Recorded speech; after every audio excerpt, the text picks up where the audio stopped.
Nah, Pak Kiai, karena kita warga Jawa Barat, ya. Assalamualaikum warahmatullahi wabarakatuh. Sedang viral di media sosial, seorang ustadz membela mati-matian Kang Deddy Mulyadi. Yang mana kita tahu ya sekarang Ustadz Aceng senggol keras Kang Deddy Mulyadi. Ini dia lawan yang sepadan untuk Ustadz Aceng. Yang mana Ustadz Aceng pernyataannya itu dibantahkan oleh Ustadz ini.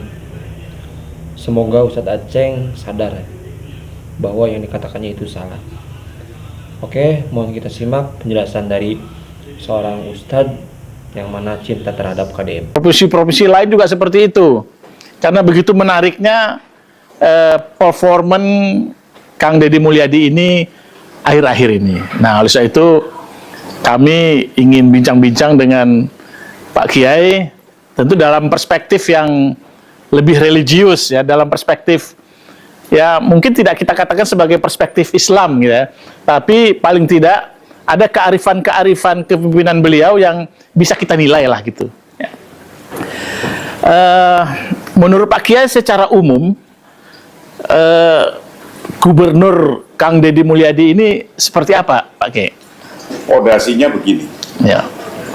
Jika pondasinya ini yang dipegang, maka itulah sesungguhnya keinginan rakyat, kemauan rakyat, dan yang diidam-idamkan rakyat. Ya. Apa itu? Yaro anna siyasah hiya litaklim, bahwa politik itu adalah untuk mengkonstruksikan sebuah keinginan bangunan ke depan. Ya. Mau ngapain sih seorang Pak RT, Pak RW, Pak Lurah, Pak Camat, Pak Bupati, Pak Gubernur, Pak Presiden, atau menteri-menterinya? Ya. Itu harus jelas bahwa anasiyasa ditaklif. Orang jadi pemimpin harus punya keinginan mau apa Ya. dan bagaimana caranya, seperti apa, itu harus sudah jelas Ya. dalam konteks ini. Dalam bahasa politik mungkin visi misi gitu ya. Misi, Harus pemimpin yang punya jelas. visi misi. Nanti taklif. Ya. Itu satu. Nomor dua, wal ijtimai, untuk menyatukan. Ya. Mungkin Deddy Mulyadi ini konteksnya cuma Jawa Barat, Ya. tapi dalam hatinya orang ternyata nyampe tidak hanya ke Iya. Jawa Barat. Ya. Itu adalah manfaat dari bagaimana sih kita bisa menyatukan perspektif, pandangannya, angan-angannya, pikirannya, dan kemauannya. Ini ijtimai. Itu yang real menyatukan itu ini. Ya. Karena banyak orang ngomong persatuan, Iya. tapi nggak connected Ya. antara pemimpin dengan yang dipimpin, yang nggak bisa. Ya. Ya. Kalau connected, wes, aduh Jawa Timur, aduh Gorontalo, jauh Iya. dari Kalimantan. Aku seneng seperti bupati ini, karena Iya. connect. Ya. Ya. Itu nomor dua. Nomor tiga, wata'awun. Ya. Dan adanya pemimpin itu untuk bisa menggerakkan masyarakat atau yang dipimpin untuk bahu-membahu membangun bangsa ini. Ya. Itu ta'awun.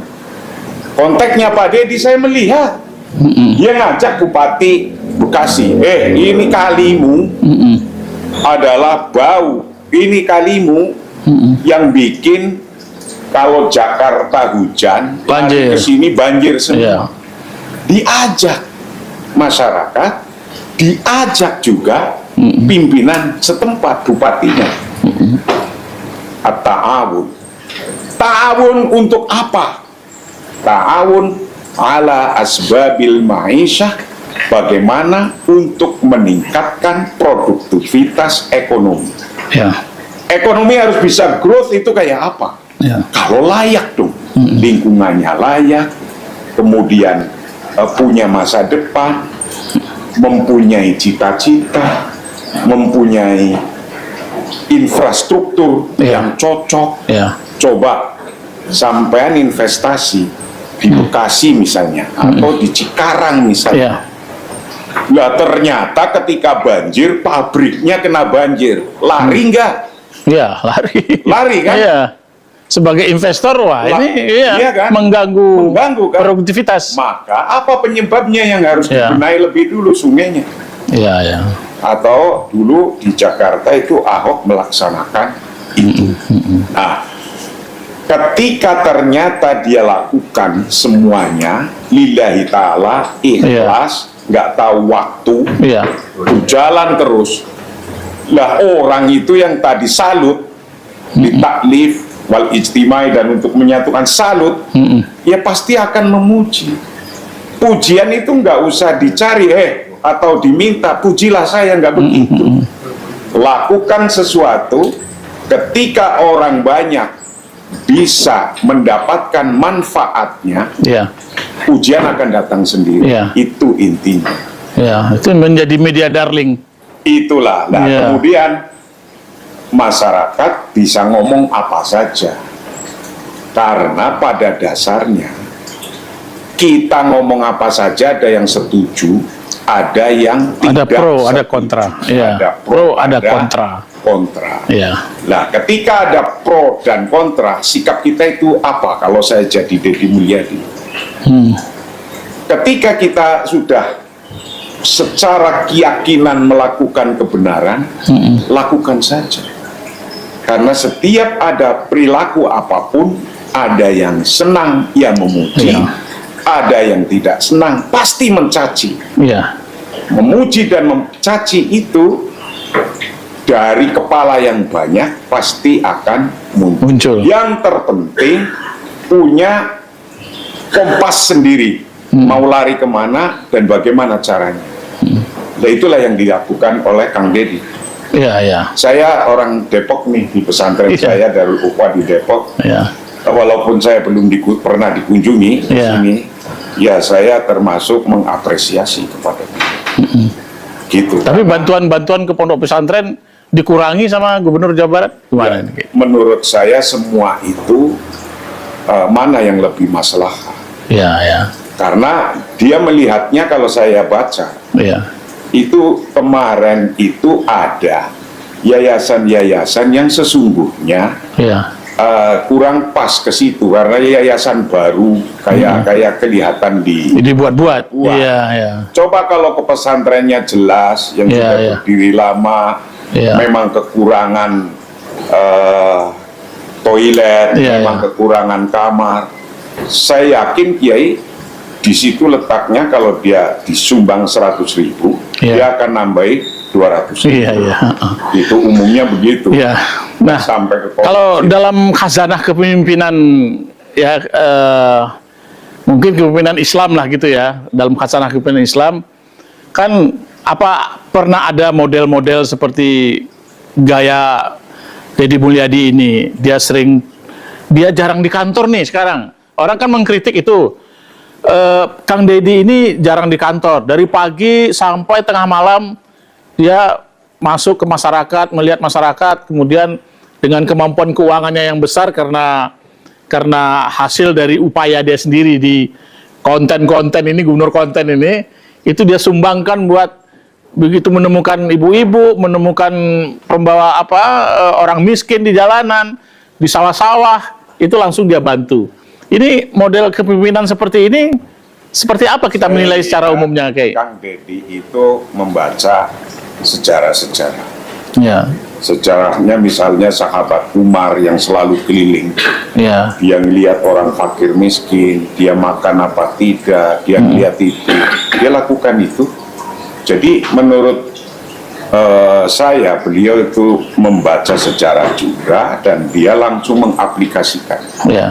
Jadi bedanya dengan orang-orang begini, baca sejarah, hafal mungkin iya. Tapi kalau Kang Deddy itu, dia download di akal at-tahlilinya.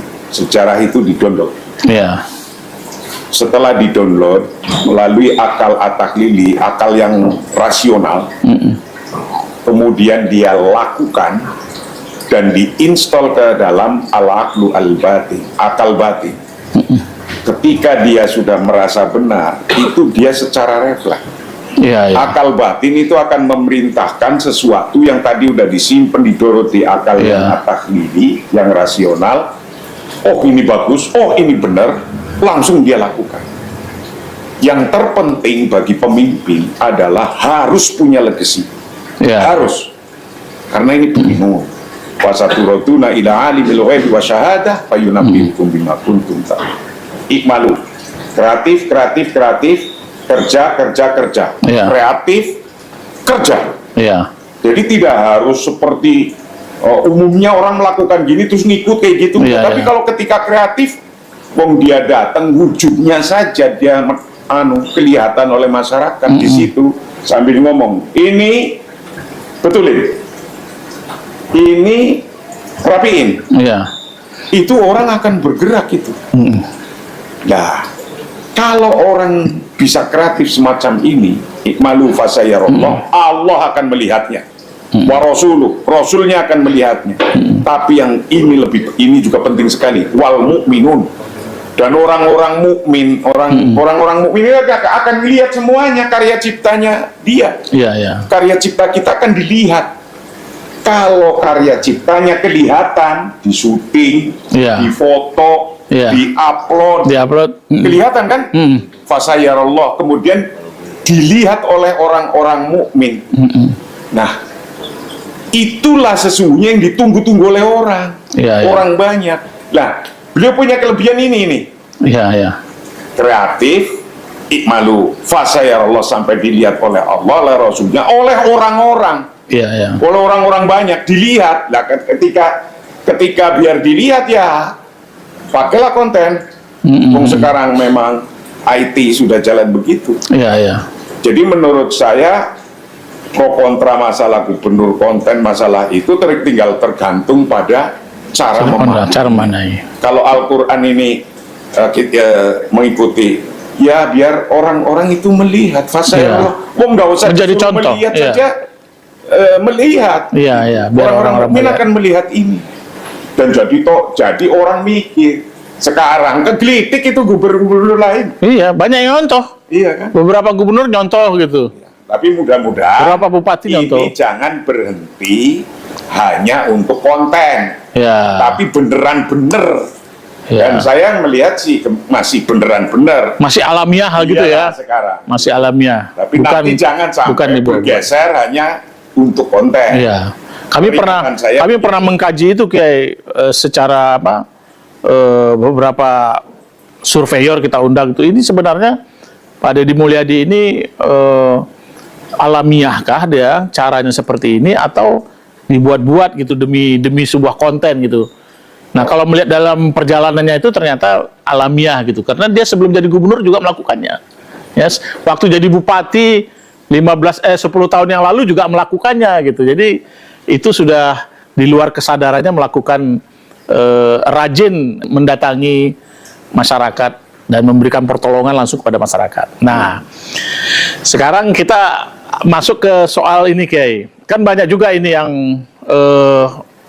mengkritik beliau, terutama dari kalangan agamawan, ya, bahwa Deddy Mulyadi ini agamanya nggak jelas, dia Sunda Wiwitan. Kita banyak masyarakat yang bertanya-tanya eksistensinya seperti apa sih sebenarnya, Sunda Wiwitan itu sebenarnya apa sih gitu kan. Kemudian apa memang benar Deddy Mulyadi itu bukan Islam atau bukan orang yang beragama tapi lebih menjalankan kepercayaan. Itu menurut Pak Kiai gimana? Tapi jelaskan dulu Sunda Wiwitannya apa sih sebenarnya Pak Kiai? Bahwa beliau jelas juga declare bahwa dirinya Muslim. Dan kader HMI Kiai. HMI. Iya kan, Muslim, HMI. Itu artinya apa? Kita nggak bisa menghukumi dia itu non-muslim atau bahkan orang yang apa gitu. Dirinya sudah mendeklar. Pasti syahadat lah ya. Pasti demikian. Nomor 2, Sunda Wiwitan itu kan adalah culture atau budaya. Culture atau budaya itu pada dasarnya al-adah hiya fitrah. Culture, budaya itu berangkat dari sebuah pemikiran. Ya. Wada'ahan nas fi dhihni, Ya. yang ditaruh dalam hatinya, yang kemudian wakaroroha aktar fa aktar, dia lakukan, kemudian berulang-ulang dia lakukan menjadi budaya. Nah, fikrah kalau umat Islam pasti dasarnya adalah kitab suci. Ya. Kitab suci kita, kemudian ketika dilakukan berulang-ulang, Ya. terus kemudian jadi. Ya teman-teman semua, alhamdulillah ya, tadi dia penjelasan tentang seorang pemimpin oleh seorang Ustadz Marsudi kalau nggak salah ya, yang mana yang diucapkan oleh Ustadz Aceng ya bertolak belakang apa yang diucapkan oleh Ustadz ini, teman-teman ya. Jadi ya lawan debat sepadan ya sama Ustadz Aceng, beradu argumen teman-teman ya, yang mana yang satu ya bela Kang Deddy, yang satu malah nyenggol Kang Deddy, teman-teman ya. Jadi bisa disimpulkan sendiri pendapat dari Ustadz tersebut. Menurut teman-teman yang mana nih yang cocok ya?